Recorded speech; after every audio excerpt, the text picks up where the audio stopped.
예, 스승님 깨달음을 주셔서 감사합니다. 질문 드리겠습니다. 20년 전에 돌아가신 어머님의 제사일은 음력 3월이고 아버님의 제사일은 음력 동짓달입니다. 아버님이 돌아가시면서 유언으로 첫 제사를 지내고 2년 차에 어머님 제사에 당신 제사를 합치라고 유언을 하셨습니다. 스승님께서는 아버님 제사에 어머님 제사를 합치는 것이라고 말씀을 하셨는데 자식으로서 아버님의 유언을 받드는 게 옳은지 스승님께 질문드립니다.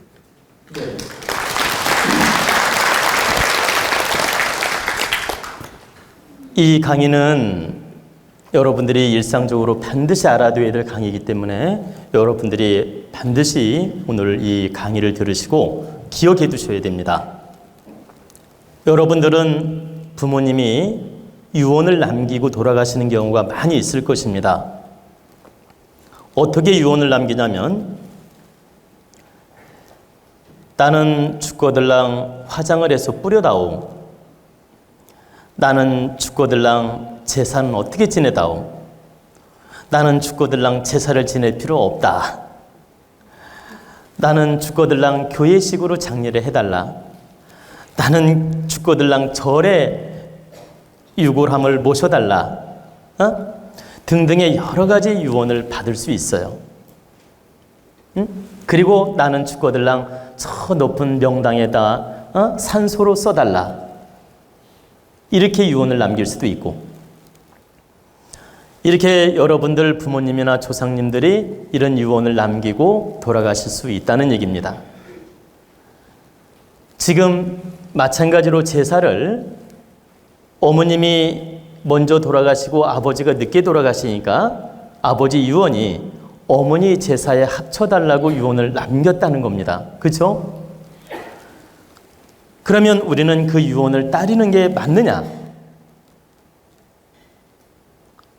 아버지 유언을 받드는 게 맞느냐? 궁금하죠? 아버지 유언일지라도 바르지 못하면 따르지 않는 게 현명한 겁니다. 왜 그러냐? 여러분들 부모님이 다 유식합니까? 다 똑똑합니까? 다 훌륭합니까? 분별력이 모자란 부모들이 너무 많아요. 이건 부모님들을 무시하는 게 아니니까 오해로 들으시면 안 됩니다.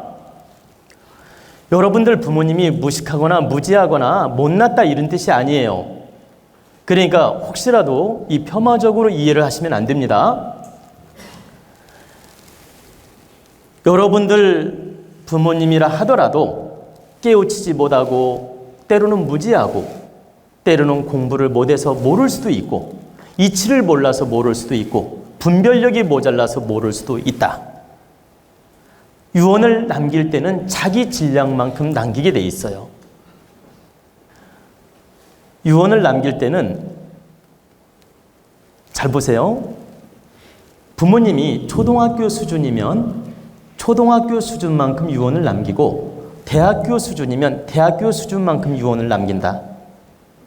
여러분, 제가 우리 자손들한테 유언을 남기면 어떻게 남길까요?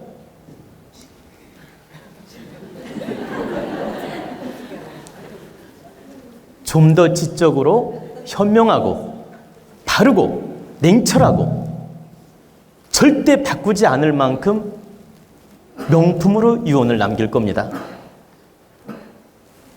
이건 제가 깨달은 사람이고 이치를 아는 사람이기 때문에.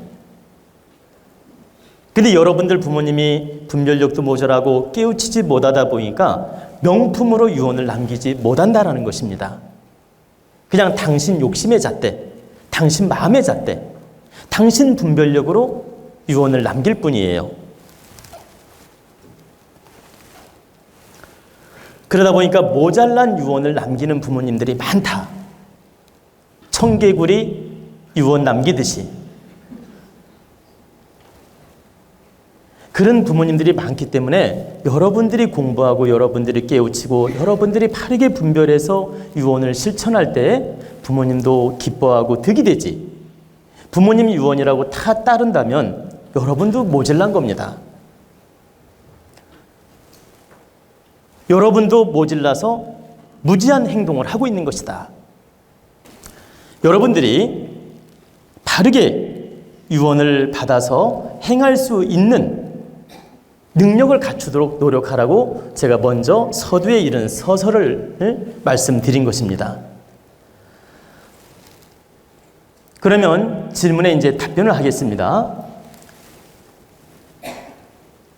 절대적으로 제사는 아버지 제삿날로 어머니를 합쳐야 됩니다.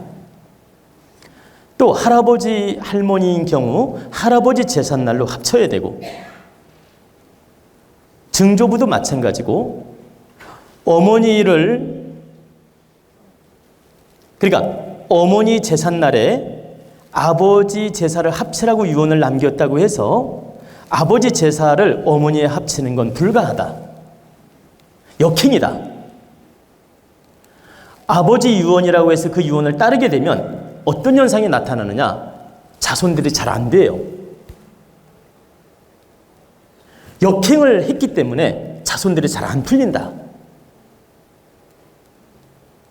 그리고 영혼 세계도 질서가 있기 때문에 역행을 하게 되면 조상이 안정이 안 돼. 극락세계 갈 수가 없다. 천도가 될 수 없다. 그렇기 때문에 제사를 모시려거든 늦게 돌아가셨든 빨리 돌아가셨든 아버지 날짜로 제사를 합쳐야 됩니다. 그리고 말 나온 김에 다 말씀을 해드릴게요. 할아버지 할머니 제사를 지내다가 부모님이 돌아가시고 나니까 4번 지내기가 어려운 거야. 그래서 부모님 제삿날로 합치고 싶은데 할아버지 제삿날로 합칠까? 아버지 제삿날로 합칠까? 맞춰보십시오. 훌륭합니다. 역시 우리 도원 가족이 공부 많이 하셨어요. 바로 가깝게 돌아가신 아버지 날로 할아버지 조상님 제사를 다 합치는 건 괜찮습니다. 그래 무슨 말씀이냐면 아버지보다 할아버지가 순위상으로는 더 높아요. 증조부는 더 높고, 그렇다 하더라도 나한테 제일 가까운 사람이 누구죠? 아버지죠. 아버지가 나한테는 제일 높은 거예요. 그래서 세배를 할 때도, 명절에 세배할 때도 부모한테 먼저 세배를 하고 할아버지한테 세배하는 게 이치에 맞는 거예요. 여러분들 그거 알고 계셔야 돼요. 잘 보세요. 우리 자손들이 명절에 이제 세배를 해. 그러면 할아버지 할머니가 계실 거 아닙니까? 근데 할아버지 할머니 계신 자리에서 내가 세배를 받는 건 예의가 아니기 때문에 보이지 않는 곳에서 먼저 세배를 받은 다음에 아이들로 하여금 할아버지 할머니한테 세배를 하는 게 맞다. 그게 이치에 맞는 거예요. 순위상으로는 할아버지가 높지만, 여러분들 조선시대의 임금이 주상이지요. 주상이 물러나고 세자를 임금에 앉히면 상황전하가 돼. 상황전하가 되면 상황이 순위상으로 높지요. 근데 실권자는 누구지요? 임금이지요. 주상. 태상황이라도 순위는 높지만은 실권은 임금인 거예요. 현재 주상이 최고의 왕이고 최고의 실권자고 최고의 으뜸인 거예요. 임금의 아버지, 할아버지를 하더라도 그냥 서열일 뿐이다.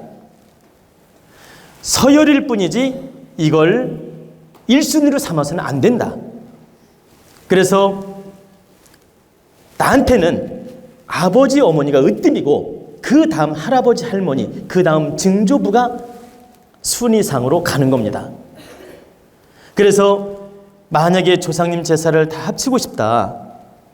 그러면 아버지 제삿날로 합쳐서 할아버지, 할머니, 증조부, 증조모를 다 아버지 제삿날로 합쳐서 모시는 건 가하나 할아버지 날로 부모님을 합치는 건 불가하다.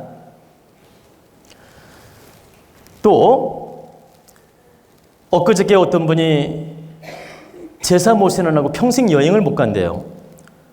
아니 그 제삿날 안 가면 되지. 다른 날 잡아서 가면 될 거 아니야. 무슨 그런 핑계가 어디 있어요. 그 제사 지내는 하고 평생 여행을 못 갔대요. 그러니까 무슨 말이냐면 명절 때 차례 지내는 하고 여행을 못 갔다는 겁니다.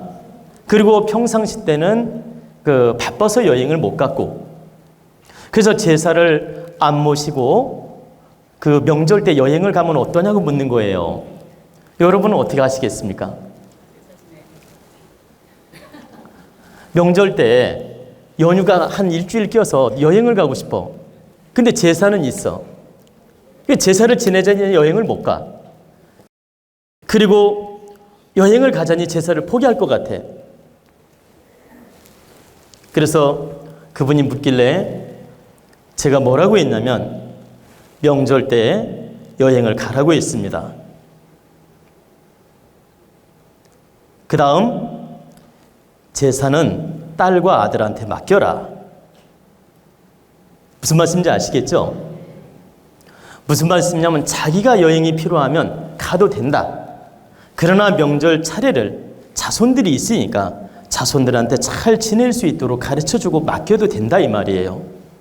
그리고 당신 부부는 갔다 와라. 손자 손녀가 지내면 안 되고 당신이 지내야 되는 법칙은 없다.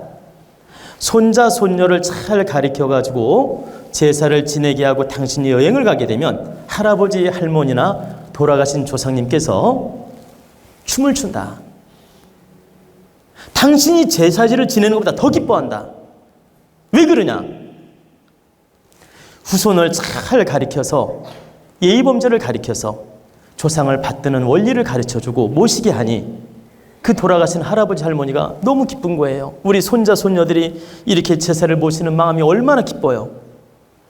오히려 감흥을 더 잘해. 너무 기뻐가지고 정성스럽게 제사를 대신 모시게 하고 갔다 오라고 했습니다. 이렇게 했더니 그분 하시는 말씀, 아이들하고 다 여행을 가고 싶다는 거예요. 아니, 가족 여행을 가고 싶다는 거예요. 해외여행을. 그러면 어떻게 되냐고 묻는 거예요. 그럼 여러분들은 어떻게 하시겠습니까?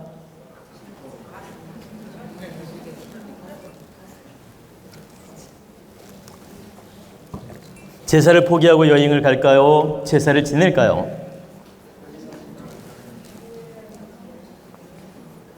방법이 있습니다. 명절 때 매년 여행을 가는 건 아니죠. 부득이 꼭 그 연휴에 여행을 가게 된다면 한 주 정도 땡겨서 이렇게 차례를 지내는 겁니다. 그리고 조상님한테 구하는 거예요. 이번에는 가족이 해외여행을 가게 돼서 부득이 명절 차례를 지낼 수가 없으니 이렇게 우리가 부득이 예의를 지키기 위해서 땡겨서 차례를 올리겠습니다. 이번만에는 조상님들께서 이걸 해량하시고 감응하여 주시옵소서.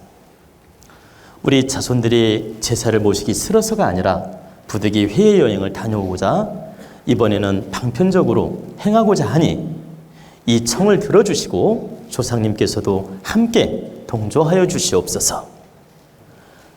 우리 조상님께서 차례를 땡겨서 예를 갖춘다고 해서 그걸 서운해하거나 노하지 않는다. 내가 진심으로 바르게 행한다면, 근데 예의도 없고 질서도 없고 진심도 없이 형식적으로 한다면 미션이 와요. 여러분들이 아셔야 돼요. 근데 내가 진심을 담아서 부득이함을 고하고 바르게 정성스럽게 고하고 간단하게라도 예를 갖추어 제를 지내고 이렇게 청을 하면 조상님은 반드시 들어주며 무탈하다. 근데 정성 없이 형식적으로 하게 되면 미션이 온다라는 거예요. 그렇기 때문에 여러분들이 부득이 그런 사정이 생길 때는 미리 일주일이든 땡겨서 가족들이 모여서 정성껏 예를 갖추어서 차례를 모시고 그 다음에 정성스럽게 구하면 된다. 그러면 여러분 즐겁게 여행을 다녀오더라도 아무 탈이 없고 좋다는 얘기입니다. 아시겠죠?